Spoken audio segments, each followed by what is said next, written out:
Hello friends, কেমন আছো তোমরা সবাই? আশা করি নিশ্চয়ই ভালো আছো। আজকে আবার তোমাদের সাথে শেয়ার করতে চলে এলাম একটা নতুন রেসিপি নিয়ে। তো আমি এখানে তোমাদের সাথে শেয়ার করলাম একটা সিম্পল ভাবে চিলি চিকেনের রেসিপি। প্রথমেই আমি চিকেনটাকে সুন্দর করে ধুয়ে তার মধ্যে নুন, গোলমরিচের গুঁড়ো, আদা রসুন বাটা, ভিনিগার আর কর্নফ্লাওয়ার, একটু ময়দা, একটু ডিম আর লঙ্কার গুঁড়ো, ধনে গুঁড়ো দিয়ে সুন্দর করে মাখিয়ে সেটাকে 30 মিনিটের জন্য রেস্টে রেখে দিলাম সাইড করে। কিন্তু এখানে ডিমের শুধু সাদা অংশটাকেই নিয়েছিলাম। আমি কিন্তু ওই হলুদ অংশটা কিন্তু নিইনি। তারপর কড়াইতে তেল গরম করে তার মধ্যে একটা একটা করে পিস আমি ছেড়ে সুন্দর করে এপিট ওপিট ভালো করে ভেজে তুলে রেখে দিয়েছিলাম। এই চিকেনগুলো এত সুন্দর খেতে হয়েছিল, যারা তোমরা এমনি পকোড়া হিসাবে খেতে চাও তারাও কিন্তু এমনি ভাবেই খেয়ে নিতে পারো।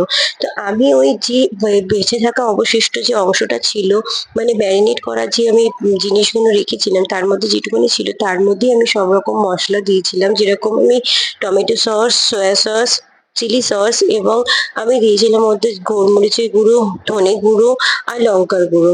তারপর আমি কড়াইয়ের মধ্যে তেল গরম করে ছোট ছোট কেটে রাখা কুচি পেঁয়াজ আর একটুখানি টমেটো দিয়ে ভালো করে নাড়াচাড়া করে তার মধ্যে আমি ডুমো ডুমো করে কেটে রাখা পেঁয়াজ ও ক্যাপসিকাম আর ওই মিশ্রণটাকে দিয়ে ভালো করে আমি ওটাকে নাড়াচাড়া করে একদম গ্রেভি টাইপস করে নিয়েছিলাম। তার মধ্যে একটুখানি সামান্য জল দিয়ে একদম কষিয়ে নিয়ে তার মধ্যে চিকেনগুলোকে দিয়ে একদম নাড়াচাড়া করে একদম মশলাটাকে কষিয়ে একদম শুকনো করে ফেলেছিলাম। তারপর সামান্য একটুখানি জল দিয়ে আমি একটুখানি গ্রেভি রেখেছিলাম। তো গ্রেভি মতনই আমি নামিয়ে নিয়েছিলাম। তো আমার এখানে চিলি চিকেনের রেসিপি একদম রেডি। ফ্রাইড রাইসের সাথে এটা সার্ভ করেছিলাম। তো এখানে দেখতেই পাচ্ছেন কতটাই সুন্দর হয়েছিল। হ্যাঁ, তেলটা বরঞ্চ একটু বেশি হয়ে গেছিল, কিন্তু টেস্টটা কিন্তু একটু কম হয়নি।